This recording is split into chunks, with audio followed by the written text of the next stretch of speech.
স্ক্রিনের উপরে যে অঙ্কটা আপনারা দেখতে পাচ্ছেন এটি আমার হোয়াটসঅ্যাপে যুক্ত আছে। স্টুডেন্টদেরকে এই অঙ্কটা দিয়েছিলাম।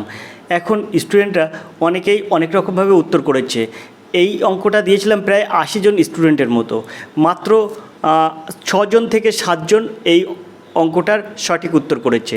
যে 7 বা 8 জন সঠিক উত্তর করেছে তাও আবার অনেক দেরি করে করেছে, মানে যেটা কিন্তু যে সময়টা কিন্তু কখনোই পরীক্ষার হলে দেবে না। তো এই অঙ্কটা আমরা একবার পড়ে নিই, অঙ্কটা কী আছে। আমি দেখুন এখানে পরিষ্কার লিখে দিয়েছিলাম, যেটা ওয়েস্ট বেঙ্গল পুলিশ এক্সামে আপনি দেখতেই পাচ্ছেন, আর এখানে লিখে দিয়েছিলাম খাতায় করে ছবি তুলে পাঠাবে, অর্থাৎ কিভাবে করলে অঙ্কটা সেটাও আমি দিয়েছিলাম যে ছবি তুলে পাঠিয়ে দেবে।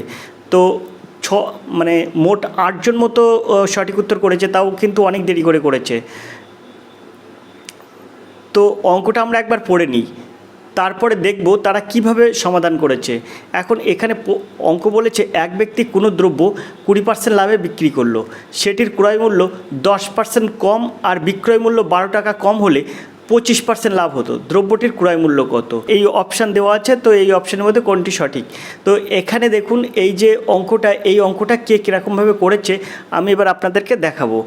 আমি 70 থেকে 80 জন স্টুডেন্টের আমি এই অঙ্কটা দিয়েছিলাম, তার মধ্যে কিন্তু 7 জন কি 8 জন অঙ্কটা করেছে, কিন্তু অনেকটা দেরি করে করেছে, অনেকটা দেরি। আমি অঙ্কটা সকাল 8টার সময় দেই, বিকাল 5টা পর্যন্ত বা 6টা পর্যন্ত মেসেজ আসছে ওই অঙ্কটার সমাধান। তো অনেক সময় ধরে তো অঙ্ক করলে অঙ্ক সমাধান কোনো মতেই কিন্তু আপনারা পরীক্ষার হলে এই সময়টা পাবেন না। এখন তাছাড়াও কিন্তু অনেকে আবার দুবার করে করেছে। প্রথমবার 180 করেছে কেউ, তারপরে আবার উত্তর করেছে আরেকটা, এরকম করেছে। এখন আমরা দেখব কে কীভাবে এই প্রশ্নের উত্তর করেছে। আমি আরেকবার পরে আপনাদের শোনাচ্ছি। দেখুন, এক ব্যক্তি কোনো দ্রব্য 20% লাভে বিক্রি করলো, সেটির ক্রয় মূল্য 10% কম আর বিক্রয় মূল্য 12 টাকা কম হলে তার 25% লাভ হতো। দ্রব্যটির ক্রয় মূল্য কত? তো এই অঙ্কটা কিভাবে তারা করেছে আমি আপনাদেরকে দেখাচ্ছি। দেখুন, প্রথমে আমি যার কথা বলবো সে হচ্ছে, দেখুন এখানে প্রদীপ রয়। এই প্রদীপ রয় কিন্তু এই মেসেজটা আমাকে 1টার সময় পাঠিয়েছে, 1:42 সম্ভবত, এখানে 13:42 আছে। তো এই সময় কিন্তু সকাল 8টার সময় বা 10টার সময় যদি অঙ্ক দেই আর অঙ্কটা যদি এরকম সময় পাঠায়, তাহলে আমি কি ভাববো? এখন হতে পারে সে 2 মিনিট আগে দেখেছে বা 5 মিনিট আগে দেখেছে, তো সেটা সে জানে। তো অঙ্কটা ও যেভাবে করেছে, দেখুন এখানে অঙ্কটা আপনারা অবশ্যই দেখলেন। আমরা যদি জুম করে আবার একটু বড় করি, প্রদীপ রায়ের অঙ্কটা কীভাবে ও সমাধান করেছে দেখুন। এখানে 100 টাকা 90 টাকা, তার মানে 10% কম হয়েছে, তাই 190 করেছে, তারপরে 120, 112 করেছে। কিভাবে ক্যালকুলেশন করেছে? এখন এখান থেকে এই করে 160 উত্তর করেছে, 160 উত্তর করেছে। কিভাবে করেছে এখানে আপনারা দেখতে পাচ্ছেন। তো এই প্রদীপ রয় এইভাবে করেছে। এবার আমরা দেখি আরেকজন পরের স্টুডেন্ট কিভাবে করেছে। এবার যে স্টুডেন্টের কথা বলবো সে হচ্ছে সুরজিৎ করেছে। দেখুন 5টার সময় পাঠিয়ে দিয়েছে। আমি সকাল 8টার সময় অঙ্কটা দিচ্ছি আর বিকাল 5টার সময় কিন্তু এই অঙ্কটা পাঠিয়ে দিচ্ছে। এখন সে হয়তো অন্য কোনো দরকারে ছিল, হয়তো করতে পারেনি। তো অঙ্কটা ও কীভাবে সহজে সমাধান করেছে দেখুন। এখানে সিপি ধরেছে 100 আর এসপি ধরেছে 120, সেটা প্রথম হয়েছে। তারপর 10% কম হলে সিপি হয়েছে 90 আর এসপি হয়েছে 112.5। এখন সেখান থেকে কস্ট প্রাইস করেছে 160 টাকা। তো এখান থেকে এ কীভাবে 160 টাকা বার করেছে এখানে আপনারা দেখতেই পাচ্ছেন পরিষ্কারভাবে 160 টাকা বার করেছে। তো সময়টা কতটা পাবে সেটাই হচ্ছে মূল কথা। তারপরে এরপরে যে প্রশ্নের উত্তর দিয়েছে তার কথাটা আমি দেখি। এবারে দেখুন এখানে আছে পরিমল সিংহ, খুব ভালো স্টুডেন্ট। দেখার সাথে সাথে অঙ্কটা করেছে। 12:36 পাঠিয়েছে। তো যখন দেখেছে আমাকে বলেছিল দাদা আমি এক্ষুনি দেখলাম, যাই হোক, তো দেখে অঙ্কটা পাঠিয়েছে করে। তো যেটা করেছে এর একটা মোটামুটিভাবে ঠিক লাইনে করেছে। 160 উত্তর করেছে পরিমল সিংহ, খুব ভালো স্টুডেন্ট। কিন্তু সুন্দরভাবে 160টা বার করে দিয়েছে। তো ওই এক্স ধরে করেছে বা এন, এটা যেটাই আপনি ধরুন না কেন, এটা ধরে করেছে, করে এখান থেকে 160 উত্তর বার করেছে। আমরা দেখব পরে পরিমল সিংহর পরে কে সঠিক উত্তর করেছে। পরিমল সিংহর পরে দেখুন এখানে কিন্তু 5:56 পাঠিয়েছে দয়ালহরি বিশ্বাস। আমি দিচ্ছি কিন্তু সকালবেলা অঙ্কটা 8টা-9টার দিকে, তারপরে সে দয়ালহরি বিশ্বাস সে কী করছে, কখন অঙ্কটা পাঠিয়েছে দেখলেন। এবার অঙ্কটা কিন্তু এইভাবেতে করেছে, তো এইভাবেতে করে কিন্তু অনেকটা সময় চলে যাবে। এইসব অঙ্ক কিন্তু সহজ আছে, তো সেই হিসেবে এখানে 160 করেছে, সুন্দর করেছে। হয়তো 1 মিনিট সময় লেগেছে কি 2 মিনিট সময় লেগেছে, কিন্তু অঙ্কটার উত্তর কিন্তু 160 করে দিয়েছে। অঙ্কটা কিন্তু একেবারে সহজ না। নেক্সট কে আছে অঙ্কটা করে দেখিয়েছে, দয়ালহরির পরে যে স্টুডেন্ট দেখিয়েছে সে আমার নতুন স্টুডেন্ট যোগ হয়েছে, তো 98 তার শেষের নাম্বার। তো সে অঙ্কটা কিভাবে করেছে আমি দেখাচ্ছি। দেখুন এখানে অঙ্কটা কিভাবে করেছে আমি একটু জুম ছোটো করে দেখাচ্ছি। দেখুন এখানে ক্রয় মূল্য আর বিক্রয় মূল্য হিসাব করে এটা এই করেছে, করে এখানে 180 করেছে। তো এর উত্তরটা কিন্তু সঠিক হয়নি।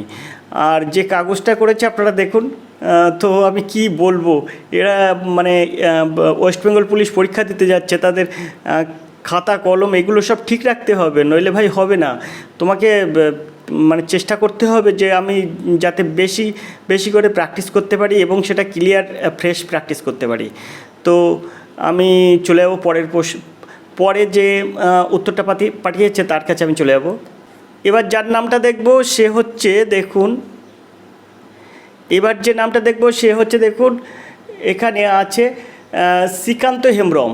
শ্রীকান্ত হেমব্রম পাঠিয়েছে। তো এ প্রথমে 180 করেছিল, তারপরে কিন্তু দুবার মানে এটা দুবারে কিন্তু এটা করেছে, দ্বিতীয়বারে 160 উত্তর করেছে। এর অঙ্কটা এ কিন্তু ঠিক পথেই এগিয়েছে।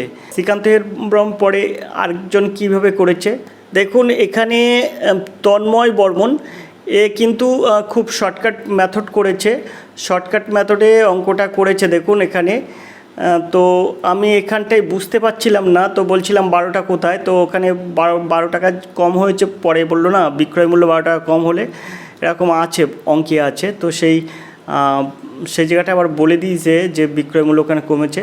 তো মোটামুটি 160 করেছে, কিন্তু এর উত্তরটা আমি ঠিক করে বুঝতে পারলাম না, ক্যালকুলেশনটা 160 আসছে না, কিন্তু বলছে যে দাদা ওটা 160 হবে, কারণ আপনার 100 ধরে করেছি।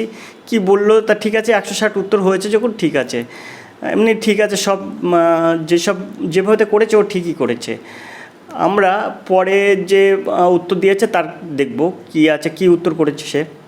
এর নামটা আমি জানি না, এ প্রথম দিককার স্টুডেন্ট, নাম আমাকে বলেনি এখনও, তো আমি এর নামে সেভ করে রেখেছি, মানে ওয়েস্ট বেঙ্গল পুলিশে পরীক্ষা দিচ্ছে তাই আমি কিন্তু নামটা সেভ করে রেখেছি এইভাবেতে। তো এই অঙ্কটা করেছে যেভাবেতে সেভাবেতে প্রথমে দেখুন এখানে এটা কি করেছে, 25% লাভ করেছে, তারপরে এখানে এইভাবেতে করে শেষে যে 160 করেছে। তো আমি জানি না আমাকে বোঝাতে যে কেন এরা এতটা অঙ্ক করছে, আর সেইভাবেতে কি যদি অঙ্ক যদি আমি বলেছি উত্তরটা করো, কিন্তু অঙ্কটা কিভাবে করলে তার শর্টকাট মেথড দেখাতে হবে। তো এত বড় আমি উত্তর চাইনি। তো যাই হোক, সবাই উত্তর দিচ্ছে, কম বেশি উত্তর দিচ্ছে, কিন্তু সময় নিচ্ছে, এত সময় কিন্তু করা যাবে না ভাই। তো এই অঙ্কটা কিভাবে সহজে সমাধান করব, এবার আমরা অঙ্কে চলে যাব, মূল অঙ্কে। সবাই তোমরা যেভাবে করেছো, এবার আমি কিভাবে করি সেটা দেখো। এখানে দেখুন উত্তর চাইছে দ্রব্যটির ক্রয় মূল্য কত, তো আমি ধরছি দ্রব্যটির ক্রয় মূল্য 160 টাকা। এখন যদি 160 টাকা দ্রব্যটির ক্রয় মূল্য হয়, তাহলে এখানে বলছে সেটির ক্রয় মূল্য 10% কম হলে, 10% কম হলে তখন ক্রয় মূল্যটা কত আসবে, তো এখানে 90/100 হয়ে যাবে। তো এই শূন্য আর এই শূন্য কাটবো, এই শূন্য কাটবো, তখন ক্রয় মূল্যটা কিন্তু হয়ে যাবে 144 টাকা। এখন এই 144 টাকার উপরে 25% লাভ কথার অর্থ কি, 144 গুণ 125/100। তো এই 100-র সঙ্গে এই 125 কাটলে হয়ে যাবে 5×25 125, আর আপনার হয়ে যাবে 4×2500, আর 4 আর 100 কাটলে হয়ে যাবে 4 3 4 12, আর 4 6 24। তো এখানে হয়ে যাবে কত, 5 6 30 শূন্য, হাতে 3 3 5 15 3 18 180 টাকা। আর আপনি এখানে প্রথমে কি করছেন, এখানে করছেন কিন্তু 20% লাভে বিক্রি করছেন, ঠিক আছে। তা ক্রয় মূল্য আপনি 160 টাকা ধরেছেন, তার 20% লাভ কত বিক্রয় হবে, তাহলে 120/100, এই শূন্য। তো আপনার কত হচ্ছে, 6 12 72, হাতের 7, 12 × 12 আর 7 100। তাহলে আপনার 25% লাভে বিক্রি হচ্ছে 180 টাকা, আর 20% লাভে বিক্রি হচ্ছে কিন্তু 192 টাকা। তো এটার পার্থক্য করুন, কত হচ্ছে দেখুন, এটার পার্থক্য করলে হয়ে যাচ্ছে 12 টাকা। তো দেখুন সেটাই কিন্তু বিক্রয় মূল্যের পার্থক্য এখানে বলেছে, দেখুন বিক্রয় মূল্যের পার্থক্য কিন্তু 12 টাকা। দেখেছেন তো, এখানে কিন্তু 192 টাকা কিন্তু আগের বিক্রয় মূল্য, পরের বিক্রয় মূল্য 180 টাকা, তার মানে কি 12 টাকা বিক্রয় মূল্য কম। এখানে দেখুন 12 টাকা বিক্রয় মূল্য কম। খুব সহজে এসব অঙ্ক সমাধান করা যায়। আশা করি আপনারা বুঝতে পেরেছেন। এরকম যদি হোয়াটসঅ্যাপে আপনারা অঙ্ক করতে চান বা অঙ্ক পেতে চান, তাহলে অবশ্যই যোগাযোগ করুন আর এডুকেশন স্কুলের সঙ্গে। আপনি যদি এক চান্সে এই ওয়েস্ট বেঙ্গল পুলিশ, কলকাতা পুলিশে উত্তীর্ণ হতে চান এবং অঙ্কে যদি আপনি আরও ভালো রেজাল্ট করতে চান, তাহলে অবশ্যই দেখতে হবে আর এডুকেশন স্কুল এবং আপনার যোগাযোগ করতে হবে আমাদের সঙ্গে। কন্ট্যাক্ট নাম্বার হচ্ছে 85 39 82 506। এই নাম্বারে যদি আপনি ফোন করেন, তাহলে রাত 10টা থেকে 11টার মধ্যে ফোন করবেন, অবশ্যই আপনার সঙ্গে আমার কথা হবে। আপনি যদি এরম হোয়াটসঅ্যাপে আরও প্রশ্ন পেতে চান, তাহলে অবশ্যই কন্ট্যাক্ট করবেন। আজকের ক্লাস এই পর্যন্ত, দেখা হবে পরের ক্লাসে। ততক্ষণ সুস্থ থাকুন, ভালো থাকুন। ধন্যবাদ, আপনার দিন শুভ হোক।